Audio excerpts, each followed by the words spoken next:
Everyone, welcome to our channel Shivayya commerce academy. So మన ఛానల్లో accounting, commerce, financial క్లాసెస్తో పాటు కొన్ని valuable motivational education parents tip videos కూడా చేయాలని డిసైడ్ చేశానండి. సో కాబట్టి అందులో భాగంగా ఈరోజు మన వీడియో ఏంటి అని అంటే 12 సంవత్సరాలలోపు పిల్లలు కలిగి ఉన్న పేరెంట్స్ వాళ్ళకి వాళ్ళ పిల్లల మధ్య బాండింగ్ ఎలా స్ట్రాంగ్ చేసుకోవాలి, అట్ ద సేమ్ టైం వాళ్ళతో ఎలా నడుచుకోవాలి, ఏ విధంగా వాళ్ళని సరిదిద్దుకోవాలనే అంశం మీద ఈరోజు మనం మాట్లాడబోతున్నామండి. సో ఈ వీడియో 12 సంవత్సరాలలోపు పిల్లలు ఉన్న ప్రతి కుటుంబంలోని తల్లిదండ్రులకి మోస్ట్ ఇంపార్టెంట్ వీడియో అండి. సో స్కిప్ చేయకుండా చూడండి, చాలా ఇంపార్టెంట్ అంశాలన్నీ కూడా ఇందులో మనం డిస్కస్ చేసుకోబోతున్నాం. సో ఆలస్యం లేకుండా వీడియోలోకి వెళ్ళిపోదాం. Let's start the video. So ఈ రోజుల్లో తల్లిదండ్రులు తన పిల్లలకి ఎలాంటి స్కూల్ ఇవ్వాలి, ఎలాంటి బట్టలు ఇవ్వాలి, ఎలాంటి ఆహారం ఇవ్వాలి, ఎంత డబ్బు సంపాదించి పెట్టాలి అనే వాటి మీద ఎక్కువగా ఆలోచిస్తూ ఉన్నారు. కానీ అంతకంటే మోస్ట్ ఇంపార్టెంట్ అంశాలు కొన్ని ఉన్నాయండి, విషయాలు కొన్ని ఉన్నాయండి. కాబట్టి ప్రతి తల్లిదండ్రి ఎవరైతే పిల్లలు కలిగి ఉన్నారో వాళ్ళు ఖచ్చితంగా తెలుసుకోవాల్సిన విషయాలు ఈరోజు మనం డిస్కస్ చేద్దాం. సో మొట్టమొదటి అంశం ఏంటి అని అంటే, మీ పిల్లలతో సమయం కేటాయించి వాళ్ళతో మాట్లాడడము, వాళ్ళతో ఆనందంగా సమయాన్ని గడపడం అనేది అలవాటు చేసుకోవాలి. ఎందుకనంటే ఎప్పుడైతే మనం పిల్లలతో మన వాల్యుబుల్ టైం స్పెండ్ చేస్తామో అప్పుడు పిల్లలకి మనం చాలా ముఖ్యమైన వాళ్ళమని అభిప్రాయం ఏర్పడుతుంది. అట్ ద సేమ్ టైం పిల్లలు చెప్పే చిన్న చిన్న విషయాలను కూడా ఆసక్తిగా వినడం వల్ల వాళ్ళకి కూడా ఒక కాన్ఫిడెంట్ వస్తుందండి. మనం చెప్పే మాటలకు కూడా చాలా వాల్యూస్ ఉన్నాయి అనే పిల్లలు కూడా డిసైడ్ అవ్వడం జరుగుతుంది. కాబట్టి మీరు మీ వృత్తిలో లేదా మీ వర్క్లో ఎంత బిజీగా ఉన్నా సరే పిల్లలతో అట్లీస్ట్ రోజుకి అరగంట నుంచి గంట పాటు మీ పిల్లలతో మీ వాల్యుబుల్ టైంని స్పెండ్ చేయడానికి ట్రై చేయండి. మీ పిల్లలతో మీరు టైం కేటాయించండి. మీ వాల్యుబుల్ టైంని మీ పిల్లలకి కేటాయించి మీ పిల్లలతో ఆడండి, పాడండి, సంతోషంగా గడపండి. వాళ్ళు చెప్పే చిన్న చిన్న విషయాలను కూడా ఆసక్తిగా వినండి. అలా వినడం వల్ల వాళ్ళ మాటలు కూడా చాలా వాల్యుబుల్ అయినవి అని పిల్లలు డిసైడ్ చేసుకోవడం జరుగుతుంది. ఇదే మన మొట్టమొదటి ఇంపార్టెంట్ అంశము, పిల్లలతో మనము సమయం కేటాయించడం. రెండవది, ప్రేమతో మాట్లాడండి, రెస్పెక్ట్ ఇవ్వండి. పిల్లలతో చాలా మంది తల్లిదండ్రులు ఏం చేస్తుంటారంటే చాలా కఠినంగా వ్యవహరిస్తూ ఉంటారండి. అలా కాదు, పిల్లలతో చాలా ప్రేమగా ఉండాలి, రెస్పెక్టివ్గా మాట్లాడాలి. వాళ్ళు చేసే చిన్న చిన్న పనులను కూడా మనం ప్రోత్సహించాలి. అప్పుడే వాళ్ళు ఆత్మవిశ్వాసం పెరిగి ఖచ్చితంగా వాళ్ళు ఇలాంటివి ఎక్కువ చేయడానికి ట్రై చేస్తారు. సో ఒక విషయాన్ని కఠినంగా మాట్లాడడం కంటే ప్రేమగా మాట్లాడి వాళ్ళని దగ్గరకు తీసుకొని వాళ్ళని రెస్పెక్ట్ ఇవ్వడం వల్ల వాళ్ళలో సెల్ఫ్ కాన్ఫిడెన్స్ అనేది పెరుగుతుంది. కాబట్టి ప్రతి తల్లిదండ్రి కూడా తన పిల్లలతో ప్రేమగా మాట్లాడడానికి, ఆప్యాయంగా మాట్లాడడానికి ట్రై చేయండి. ఒక విషయాన్ని ఎందుకు చేశావు అని గట్టిగా అరవడం కంటే ఆ విషయము ఎందుకు చేయాల్సి వచ్చింది అని మనం అడిగినట్లయితే ఖచ్చితంగా మన పిల్లలు దాన్ని మనతో పంచుకోవాలని ప్రయత్నిస్తారు. కాబట్టి ప్రతి తల్లిదండ్రి కూడా మన పిల్లలతో, వాళ్ళ పిల్లలతో ప్రేమగా మాట్లాడడానికి, రెస్పెక్టివ్గా మాట్లాడడానికి ట్రై చేయాలి. అండ్ థర్డ్ అంశం, తప్పు చేస్తే శిక్షించడం కాకుండా వివరణ ఇవ్వడం అనేది చాలా చాలా ఇంపార్టెంట్ అండి. ప్రతి తల్లిదండ్రి కూడా తప్పు చేసేది, అతి ఎక్కువ మందిలో పిల్లల పట్ల తప్పు చేసేది ఇందులోనే అండి.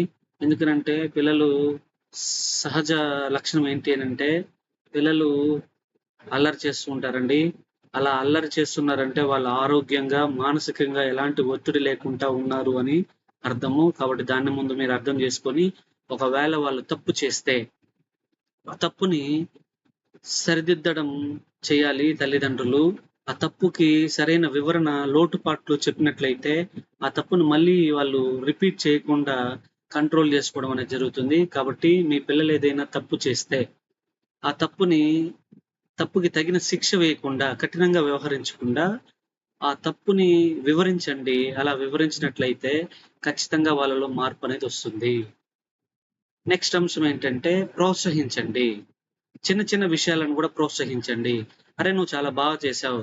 నువ్వు చేసిన విధానం నాకు చాలా బాగా నచ్చింది." సో, అని వాళ్ళని ప్రోత్సహిస్తే వాళ్ళలో సెల్ఫ్ కాన్ఫిడెన్సు, ఆత్మవిశ్వాసం పెరుగుతుంది. ఎందుకనంటే వాళ్ళు మంచి మార్కులతో పాసయ్యినప్పుడు అందరిలో పొగడండి.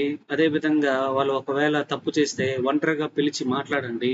అంతేగాని వాళ్ళు తప్పు చేసినా, లేదు వాళ్ళేదైనా సాధించినా ఒకే రకంగా మాత్రం ట్రీట్ చేయకండి. ఎందుకంటే పిల్లలు చాలా మృదు స్వభావం కలిగి ఉంటారు. కాబట్టి ఏదైనా మంచి విషయం ఉంటే అందరిలో చెప్పండి. అతనిలో ఏదైనా లోటు ఉంటే, లేదా ఏదైనా పొరపాటుంటే సెపరేట్‌గా పిలిచి, ఒంటరిగా పిలిచి మాట్లాడి వివరణ ఇవ్వడం వల్ల ఖచ్చితంగా మీ పిల్లల్లో మార్పనేది వస్తుంది. కాబట్టి ఇది కూడా ఒక ముఖ్యమైన అంశమండి. తర్వాత అతి ముఖ్యమైనది చాలా మంది పేరెంట్స్ చేసే మిస్టేక్ ఏంటి అనంటే, వాళ్ళ పిల్లల్ని ఇతరులతో పోల్చడం. గుర్తుపెట్టుకోండి, పిల్లల్ని ఇతరులతో పోల్చడం తల్లిదండ్రులు చేసే అతి ముఖ్యమైన పొరపాటు. సో, ఎప్పుడు గూడా మీ పిల్లలని ఇతరులతో పోల్చకండి. ప్రతి పిల్లవాడిలో ఒక ప్రత్యేకత ఉంటుంది. ఒక టాలెంట్ ఉంటుంది. ఆ టాలెంట్‌ని మీరు గుర్తించండి. అలా ఆ టాలెంట్‌ని గుర్తించి, ఆ టాలెంట్ ద్వారా వాడిని డెవలప్ చేసుకునే విధంగా మనం ప్రోత్సహించాలే కానీ, మన ఎదురింటి పిల్లవాడు చూడు బాగా చదువుతున్నాడు, లేదా మన పక్కింటి వాడు చూడు మంచి మార్కులు తెచ్చాడు, లేదా నీ స్నేహితుడు బాగా చదువుతున్నాడు, నువ్వు సరిగ్గా చదవడం లేదని ఇతరులతో పోల్చడం వల్ల పిల్లల్లో నెగటివిటీ ఎక్కువగా పెరుగుతుంది. కాబట్టి దయచేసి మీ పిల్లల్ని ఎప్పుడూ కూడా ఎదుటి వాళ్ళతో ఎప్పుడు కంపారిజన్ అనేది చేయకండి. అస్సలు పిల్లల మధ్య మాత్రం అలాంటి కంపారిజన్స్ తీసుకురావద్దండి. నిజంగా మీరు మీ పిల్లల్ని గుర్తిస్తున్నారు అంటే, మీ పిల్లల్లోని టాలెంట్‌ని గుర్తించండి. ఆ టాలెంట్‌ని వాడికి తెలియజేయండి.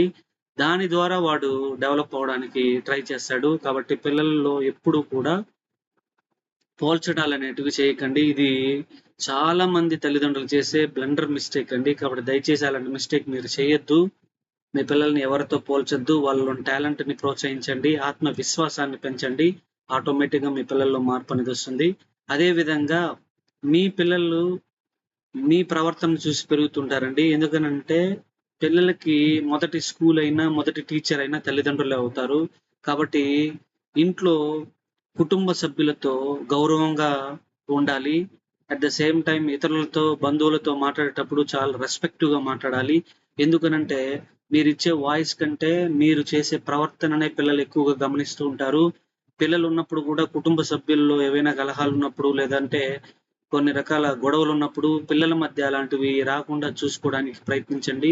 ఎందుకంటే పిల్లలున్నప్పుడు గొడవ పడ్డాలు, అరుచుకోవడాలు, కొట్టుకోవడాలు, అన్‌పార్లమెంటరీ వర్డ్స్ మాట్లాడడాలు లాంటివి చేస్తే అవి చూసే పిల్లలు నేర్చుకోవడం జరుగుతుంది. ఆ నేర్చుకున్న వాటిని బయట సమాజంలోని పిల్లలతో రిపీట్ చేసి వాళ్ళ ద్వారా సమస్యలు తీసుకురావడం అనేది జరుగుతుంది కాబట్టి దయచేసి మీరు పిల్లలున్నప్పుడు మాత్రం తల్లిదండ్రులు గుర్తుపెట్టుకోండి. పిల్లల మధ్య గొడవ పడ్డాలు గానీ, అరుచుకోవడాలు గానీ, అన్‌పార్లమెంటరీ వర్డ్స్ మాట్లాడడం గానీ ఎట్టి పరిస్థితిలో చేయకండి. పిల్లలను వీటికి దూరంగా ఉంచండి. అట్ ద సేమ్ టైమ్ ఈ రోజుల్లో పిల్లలు చాలా వరకు మొబైల్‌కి అడిక్ట్ అయిపోతున్నారు. దీనికి కారణం ఏంటి అంటే కుటుంబంలో తల్లికొక ఫోను, తండ్రికొక ఫోను, కుటుంబ సభ్యులకి సీరియల్సు, పిల్లలకేమో ట్యాబ్‌లిచ్చి వీడియో గేమ్స్ ఆడించడము. ఎవరికి వాళ్ళు మాట్లాడుకోవడాలు గానీ, ఆనందంగా గడపడాలు గానీ, కొన్ని రకాల విషయాలు, కథలు చెప్పుకోవడం గానీ, ఇవన్నీ గూడా చాలా వరకు ఓహ్, క్రమేణా తగ్గిపోతున్నాయండి. దీని ద్వారా గూడా పిల్లలలో ఎక్కువ నెగటివిటీ పెరిగి, మాట్లాడడం కంటే మొబైల్ ఫోన్ యూజ్ చేయడము ముఖ్యమని భావిస్తున్నారు పిల్లలు. దయచేసి తల్లిదండ్రులకు నా విజ్ఞప్తి ఏంటనంటే, మీ పిల్లలతో సమయం కేటాయించండి, సహనంతో ఉండండి, ప్రేమ చూపించండి, అనురాగం ఇవ్వండి, విలువలు నేర్పించండి. ఖచ్చితంగా వాళ్ళలో మార్పనేది వస్తుంది. కాబట్టి కుటుంబ సభ్యులతో ఎక్కువ సమయం కేటాయించండి. మొబైల్ ఫోన్‌లు, టీవీలు పక్కన పెట్టి పిల్లలతో టైం కేటాయించి మాట్లాడడానికి ట్రై చేయండి. అట్ ద సేమ్ టైమ్ చివరగా నేను చెప్పేది ఏంటంటే, మంచి కుటుంబం మంచి పిల్లల్ని నిర్మిస్తుంది. మంచి తల్లిదండ్రులు మంచి సమాజాన్ని ఏర్పాటు చేస్తారు. కాబట్టి గుర్తుపెట్టుకోండి తల్లిదండ్రులారా మీకే నేను చెప్తున్నది. సో, మీ పిల్లల పట్ల మంచి ప్రేమ, అనురాగం, సహనం, సమయం ఇవన్నీ కేటాయించినప్పుడే మీ పిల్లలు మీతో అన్ని విషయాలను షేర్ చేసుకోవాలని వాళ్ళు భవిష్యత్తుని బంగారు బాటగా నిర్మించిన వాళ్ళు అవుతారు. కాబట్టి తల్లిదండ్రులందరూ కూడా మీ పిల్లలతో వీలైనంత సమయం కేటాయించి సహనంతో ఆత్మవిశ్వాసాన్ని పెంపొందించి వాళ్ళ భవిష్యత్తుకి ఒక బంగారు బాటను నిర్మిస్తారని కోరుకుంటూ, ఈ వీడియో కనుక మీకు నచ్చినట్లయితే లైక్ చేయండి, షేర్ చేయండి, సబ్స్క్రైబ్ చేయండి. అదేవిధంగా నా మోర్ వాల్యుబుల్ వీడియోస్ మీ వరకు రావాలంటే ఖచ్చితంగా బెల్ ఐకాన్ని ప్రెస్ చేసి పెట్టుకోండి. నేను చేసే ప్రతి వాల్యుబుల్ వీడియో కూడా మీ వరకు చేరుతుంది. సో ఇంకేమైనా విషయాలు ఉంటే కామెంట్ ద్వారా తెలియజేయండి. దాంతో ఆ కామెంట్ ద్వారా నేను ఇంకా మరిన్ని వాల్యుబుల్ వీడియోస్ చేయడానికి ట్రై చేస్తాను. Thank you.